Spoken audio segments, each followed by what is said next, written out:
అనుమతులు. ఇవాల్టి బులెటిన్ చూద్దాం.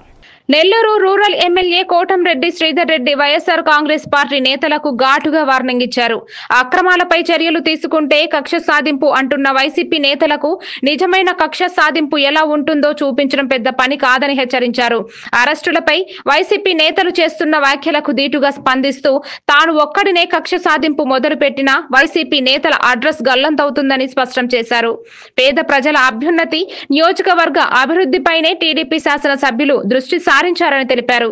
చంద్రబాబు అవకాశం ఇచ్చి ఉంటే గతంలో తనను టీడీపీ నేతలను వేధించిన వారిని విడిచిపెట్టేవాడిని కాదని కోటంరెడ్డి హెచ్చరించారు. కాలంలో నన్ను, నా కుటుంబ సభ్యుల్ని, నా తమ్ముడు కోటంరెడ్డి గిరిధర్ రెడ్డిని, నా వెంట నడిచే నాయకుల్ని, కార్యకర్తల్ని వేధించిన, వెంటాడిన, దౌర్జన్యం చేసిన వ్యక్తుల మీద ప్రతీకార చర్యలకి నేను పాల్పడాలనుకుంటే ఈ 14 నెలలు నెల్లూరు రూరల్లో వైఎస్ఆర్ కాంగ్రెస్ పార్టీ నాయకులకి చుక్కలు చూపించి ఉండేవాడిని.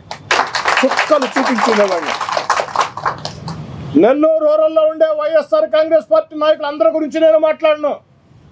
ఆ 18 నెలలు మా మీద, మా వాళ్ళ మీద దౌర్జన్యాలు చేసిన, అక్రమ కేసులు పెట్టిన, సోషల్ మీడియా దుర్మార్గ పోస్టింగ్లు పెట్టిన వైఎస్ఆర్ కాంగ్రెస్ పార్టీ ఆ నాయకులకి చుక్కలు చూపించి నరకం ఎట్టుంటుందో,